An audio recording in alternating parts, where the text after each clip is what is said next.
मेरी पसंदीदा कविताओं की काव्य पाठ श्रृंखला में आज आप सुनिए समकालीन हिंदी कविता के महत्वपूर्ण कवि रविनंदन सिंह की कविताएं। उनकी पहली कविता का शीर्षक है कोई अस्वीकार नहीं कर सकता। कुछ बातें ऐसी हैं जिनको कोई झुठला नहीं सकता, कोई अस्वीकार नहीं कर सकता। कुछ बातें ऐसी हैं जिनको कोई झुठला नहीं सकता, कोई अस्वीकार नहीं कर सकता। मसलन जिधर शक्ति है उधर न्याय, जिधर शक्ति है उधर स्रोत, जिधर शक्ति है उधर सत्य, जिधर शक्ति है उधर भक्ति। कुछ बातें ऐसी हैं जिन्हें कोई झुठला नहीं सकता, कोई अस्वीकार नहीं कर सकता। मसलन जिधर शक्ति है उधर न्याय, जिधर शक्ति है उधर स्रोत, जिधर शक्ति है उधर सत्य, जिधर शक्ति है उधर भक्ति। हर युग में होता रहा है, ये हर युग में होता रहा है। शक्ति कभी गलत नहीं होती, शक्ति अपना इतिहास स्वयं रचाती। हर युग में होता रहा है, ये हर युग में होता रहा है। शक्ति कभी गलत नहीं होती, शक्ति अपना इतिहास स्वयं रचाती। शक्ति के रूप बदलते हैं, शक्ति के स्वरूप बदलते हैं, शक्ति के समीकरण बदलते हैं।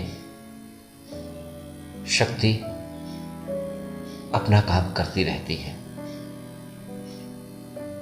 कभी हवा शक्तिशाली, कभी पानी शक्तिशाली, कभी आग शक्तिशाली। जो भी होगा शक्तिशाली दूसरे को हरा देगा, दूसरे को बुझा देगा, दूसरे को रोक देगा। हर युग में होता रहा है, ये हर युग में होता रहा है। शक्ति कभी गलत नहीं होती, शक्ति अपना इतिहास स्वयं रचाती। शक्ति के रूप बदलते हैं, शक्ति के स्वरूप बदलते हैं, शक्ति के समीकरण बदलते हैं। शक्ति अपना काम करती रहती है। कभी हवा शक्तिशाली, कभी पानी शक्तिशाली, कभी आग शक्तिशाली। जो भी होगा शक्तिशाली दूसरे को हरा देगा, दूसरे को बुझा देगा, दूसरे को रोक देगा। कभी राजा शक्तिशाली, कभी जनता शक्तिशाली। जो भी होगा शक्तिशाली दूसरा उसके सामने नतमस्तक होगा। कभी राजा शक्तिशाली, कभी जनता शक्तिशाली। जो भी होगा शक्तिशाली दूसरा उसके सामने नतमस्तक होगा। सामान्य अर्थों में कहूं, झुकता वही है जो कमजोर होता है। सामान्य अर्थों में कहूं, झुकता वही है जो कमजोर होता है। झुकता वही है जो अपेक्षा करता है। झुकता वही है जो प्यासा होता है। झुकता वही है जो भूखा होता है। सामान्य अर्थों में कहूं तो झुकता वही है जो कमजोर होता है, झुकता वही है जो अपेक्षा करता है, झुकता वही है जो प्यासा होता है, झुकता वही है जो भूखा होता है। मन की अतृप्ति कमजोर करती है, आसक्ति झुकने को मजबूर करती है। मन की अतृप्ति कमजोर करती है, आसक्ति झुकने को मजबूर करती है। विशेष अर्थ में कहूं, वही शक्तिशाली जो अनासक्त। विशेष अर्थों में कहूं, वही शक्तिशाली जो अनासक्त, वही शक्तिशाली जो अंदर से समृद्ध, वही शक्तिशाली जो मन का बादशाह, वही शक्तिशाली जो शामिल नहीं किसी भी दौड़ में, वही शक्तिशाली जो शामिल नहीं किसी पद की होड़ में। विशेष अर्थों में कहूं तो वही शक्तिशाली जो अनासक्त, वही शक्तिशाली जो अंदर से समृद्ध, वही शक्तिशाली जो मन का बादशाह, वही शक्तिशाली जो शामिल नहीं किसी भी दौड़ में, वही शक्तिशाली जो शामिल नहीं किसी पद की होड़ में। यह भी सत्य है, यह भी सत्य है कि जो भरा है, जो लदा है, झुक जाता है। यह भी सत्य है कि जो भरा है, जो लदा है, झुक जाता है। जो शक्तिशाली है विनम्र हो जाता है। यह भी सत्य है, यह भी सत्य है कि जो भरा है, जो लदा है, झुक जाता है। जो शक्तिशाली है विनम्र हो जाता है। जो समृद्ध है वो लचक जाता है, चाहे वो फलों से लदी साख। जो समृद्ध है वो लचक जाता है, चाहे वो फलों से लदी शाख हो, चाहे वो जल प्रपात हो। अंततः नीचे की ओर आता, जो जितना नीचे आता वो उतना ही ऊपर हो जाता। जो समृद्ध है वो लचक जाता है, चाहे वो फूलों से लदी शाख हो, चाहे वो जल प्रपात हो। अंततः नीचे की ओर जाता, जो जितना नीचे जाता वो उतना ही ऊपर हो जाता। सुराही ही झुकती है, सुराही ही झुकती है, पैमाना नहीं। कुछ बातें हैं ऐसी जिन्हें कोई अस्वीकार नहीं कर सकता। कुछ बातें हैं ही ऐसी जिन्हें कोई अस्वीकार नहीं कर सकता। और अब सुनिए रविनंदन सिंह की एक और कविता। कविता का शीर्षक है बहस अब भी जारी है। झोपड़ी में आग लगी थी, किसी का घर जल रहा था। कोई भावना कुचल रही थी, कोई अरमान खाक हो रहा था, कोई सीना चाक हो रहा था। झोपड़ी में आग लगी थी, झोपड़ी में आग लगी थी, किसी का घर जल रहा था। कोई भावना कुचल रही थी, कोई अरमान खाक हो रहा था, कोई सीना चाक हो रहा था। कुछ शक कर रहे थे पड़ोसी पर, कुछ शक कर रहे थे पड़ोसी पर, कुछ दूसरी जाति पर, कुछ दूसरे मजहब पर, कुछ सियासी दल पर, कुछ विदेशी ताकत पर। कुछ शक कर रहे थे पड़ोसी पर, कुछ दूसरी जाति पर, कुछ दूसरे मजहब पर, कुछ सियासी दल पर, कुछ विदेशी ताकत पर। दिख रही थी साजिश, दिख रही थी अदावत, दिख रही थी सियासत, दिख रही थी साजिश, दिख रही थी अदावत, दिख रही थी सियासत। किसी को सुनाई नहीं दी वो आवाज, किसी ने नहीं सुनी वो चीत्कार जो आ रही थी झोपड़ी के अंदर से। किसी को नहीं सुनाई दी वो आवाज, किसी ने नहीं सुनी वो चीत्कार जो आ रही थी झोपड़ी के अंदर से। उलझे थे सभी बहस में, एक दूसरे पर आरोप प्रत्यारोप में। उलझे थे सभी बहस में, एक दूसरे पर आरोप प्रत्यारोप में।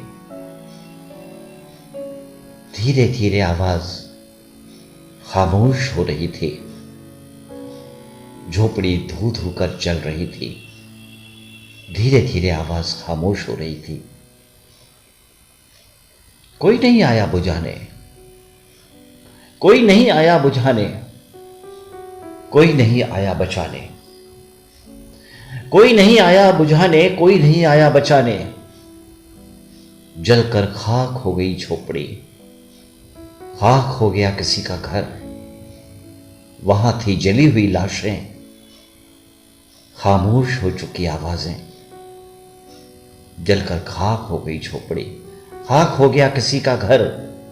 वहां थी जली हुई लाशें, खामोश हो चुकी आवाजें। कुछ लोग चुपके से इकट्ठा कर रहे थे राख में छुपी चिंगारियां। कुछ लोग चुपके से इकट्ठा कर रहे थे राख में छुपी चिंगारियां। कल किसी और घर की बारी है, कल किसी और घर की बारी है। बहस अब भी जारी है, कल किसी और घर की बारी है। बहस अब भी जारी है, बहस अब भी जारी है। और अब सुनिए रविनंदन सिंह की एक और कविता। कविता का शीर्षक है रहस्य का रहस्य। सारी रचनाएं संकेत करती हैं, सारी रचनाएं संकेत करती हैं। एक ने उंगली से इशारा किया, चांद बहुत सुंदर है। दूसरे ने उसकी उंगली ही पकड़ ली।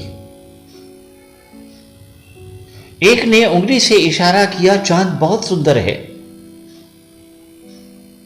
दूसरे ने उसकी उंगली ही पकड़ ली।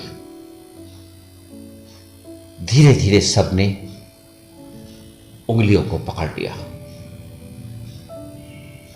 सारी रचनाएं संकेत करती हैं।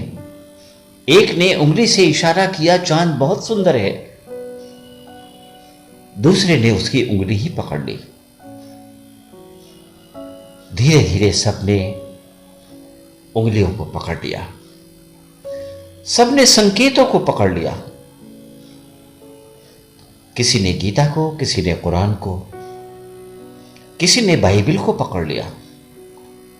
किसी ने राम को, किसी ने रहीम को पकड़ लिया।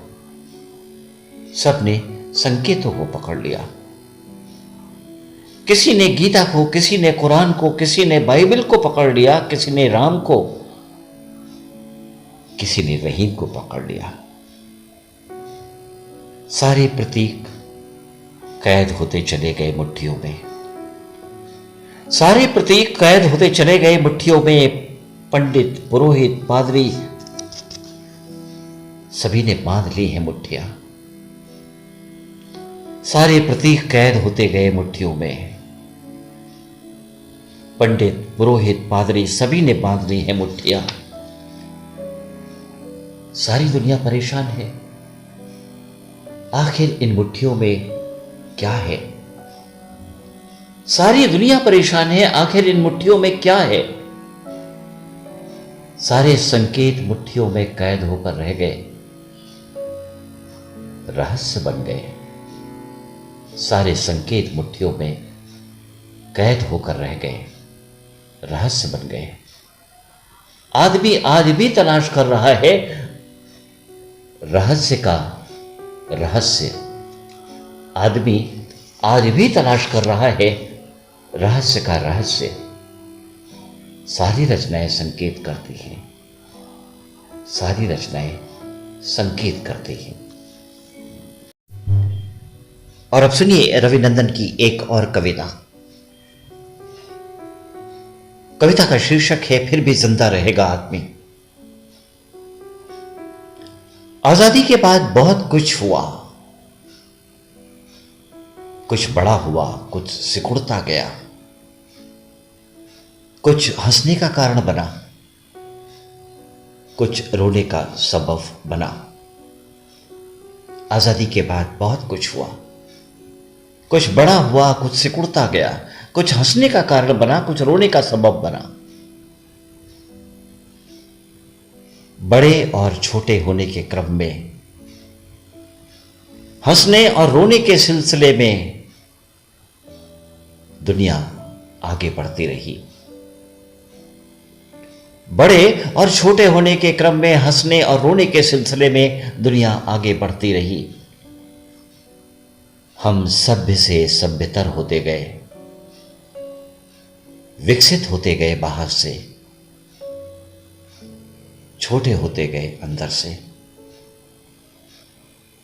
बड़े और छोटे होने के क्रम में हंसने और रोने के सिलसिले में दुनिया आगे बढ़ती गई। हम सभ्य से सभ्यतर होते गए, विकसित होते गए बाहर से, छोटे होते गए अंदर से। जब से इंसान सभ्य होता गया, उसके नाखून और दांत हथियारों में बदलते गए। जब से इंसान सभ्य होता गया, उसके नाखून और दांत हथियारों में बदलते गए। वो भूभाग का विस्तार करता गया, नए नए साम्राज्य बनते गए। साम्राज्य देश में बदलते गए। वो भूभाग का विस्तार करता गया, नए नए साम्राज्य बनते गए। साम्राज्य देश में बदलते गए, नए नए राष्ट्र बनते रहे, नई नई सरहदें बनती रहीं। नए नए राष्ट्र बनते रहे, नई नई सरहदें बनती रहीं। सरहदों को मिटाने की कोशिशें भी चलती रहीं। सरहदों को मिटाने की कोशिशें भी चलती रहीं। हसरतें बढ़ती गईं, युद्धों का क्रम चलता रहा, हत्याएं होती रहीं। इंसान बाहर रोशनी का, हसरतें बढ़ती गई, युद्धों का क्रम चलता रहा, हत्याएं होती रहीं। इंसान बाहर रोशनी का चकाचौंध करता रहा, अंदर अंधेरा पनपता रहा। इंसान बाहर रोशनी का चकाचौंध करता रहा, अंदर अंधेरा पनपता रहा। अब अंधेरे में खो रहा है आदमी, अब अंधेरे में खो रहा है आदमी, फिर भी जिंदा है आदमी, फिर भी जिंदा रहेगा आदमी। अब अंधेरे में खो रहा है आदमी, फिर भी जिंदा है आदमी, फिर भी जिंदा रहेगा आदमी, फिर भी जिंदा रहेगा आदमी। और अब सुनिए रविनंदन सिंह की एक और कविता। कविता का शीर्षक है एक स्वभाव है साहब। यह भी एक स्वभाव है साहब, कोसना कोसना बस कोसते रहना। यह भी एक स्वभाव है साहब, कोसना कोसना बस कोसते रहना। जो पास है उससे अनजान, कुछ न कुछ खोजते रहना। यह भी एक स्वभाव है साहब, कोसना कोसना बस कोसते रहना। जो पास है उससे अनजान, कुछ ना कुछ खोजते रहना। अनजाने सपने, धुंधला गंतव्य, सुबह का शाम करना बेवजह। अनजाने सपने, धुंधला गंतव्य, सुबह का शाम करना बेवजह। खुशनुमा बिस्तर, दर्द के तकिए, कुछ खाना कुछ पीना कुछ ठूस देना। खुशनुमा बिस्तर, दर्द के तकिए, कुछ खाना कुछ पीना कुछ ठूस लेना।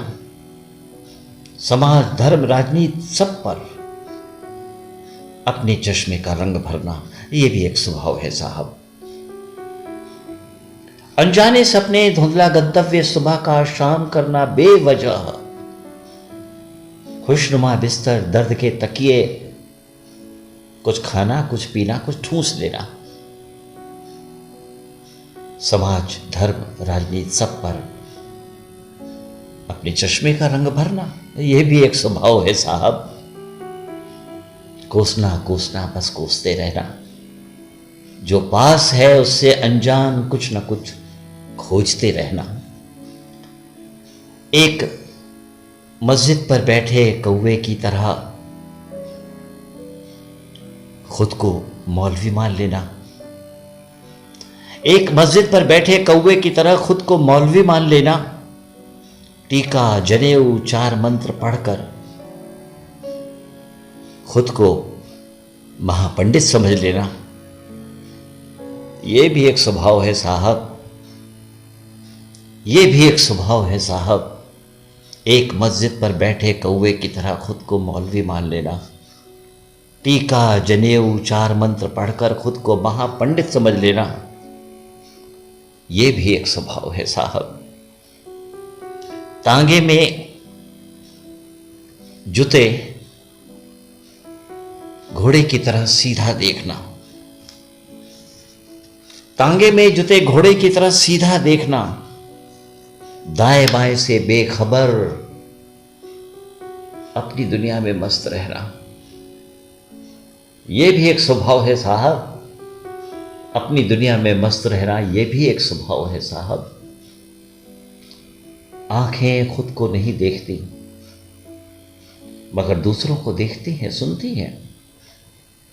आंखें खुद को नहीं देखती मगर दूसरों को देखती हैं, सुनती हैं। सब कुछ समझती हैं फिर भी अक्सर बंद कर देती हैं। सब कुछ समझती है फिर भी अक्सर बंद कर देती हैं खिड़कियां, दरवाजे और रोशनदान। आंखें खुद को नहीं देखती मगर दूसरों को देखती हैं, सुनती हैं, सब कुछ समझती हैं फिर भी अक्सर बंद कर देती हैं खिड़कियां, दरवाजे और रोशनदान। ताजा हवा और रोशनी के अभाव में घुटने लगी है जिंदगी। ताजा हवा और रोशनी के अभाव में घुटने लगी है जिंदगी। घुटने की आदत सी पड़ जाती है, घुटने की आदत सी पड़ जाती है। ये घुटन भी एक स्वभाव है साहब, ये घुटन भी एक स्वभाव है साहब। घुटने की आदत सी पड़ जाती है, ये घुटन भी एक स्वभाव है साहब, ये घुटन भी एक स्वभाव है साहब। और अब सुनिए रविनंदन सिंह की एक और छोटी सी कविता। कविता का शीर्षक है कैनवास पर। एक ने ब्रश उठाया और कैनवास पर लिख दिया लाल, दूसरे ने लिख दिया केसरिया, तीसरे ने कहा हरा, चौथे ने श्वेत। सबका मकसद एक ही था, कैनवास पर सुंदर चित्र बनाना। एक ने ब्रश उठाया और कैनवास पर लिख दिया लाल, दूसरे ने लिख दिया केसरिया, तीसरे ने कहा हरा, चौथे ने श्वेत। सबका मकसद एक ही था, कैनवास पर सुंदर चित्र बनाना। फिर सबने मोर्चा लिया। एक ने कहा सारी पृष्ठिका लाल होनी चाहिए। फिर सबने मोर्चा लिया। एक ने कहा सारी पृष्ठिका लाल होनी चाहिए। दूसरे ने कहा केसरिया होनी चाहिए। तीसरे ने कहा हरी होनी चाहिए। धीरे धीरे सबने अपने अपने ब्रश से अपनी अपनी सीमाएं खींच दी। अब सभी सीमा पर लड़ने लगे। फिर सबने मोर्चा लिया। एक ने कहा सारी पृष्ठिका लाल होनी चाहिए, दूसरे ने कहा केसरिया होनी चाहिए, तीसरे ने कहा हरी होनी चाहिए। धीरे धीरे सबने अपने अपने ब्रश से अपनी अपनी सीमाएं खींच दी। अब सभी सीमा पर लड़ने लगे। विडंबना देखिए कि सारी लड़ाइयां इसीलिए हो रही हैं कि सुंदर चित्र कैसे बनाया जाए कैनवास पर। विडंबना देखिए ये सारी लड़ाइयाँ इसीलिए हो रही हैं कि सुंदर चित्र कैसे बनाया जाए कैनवास पर।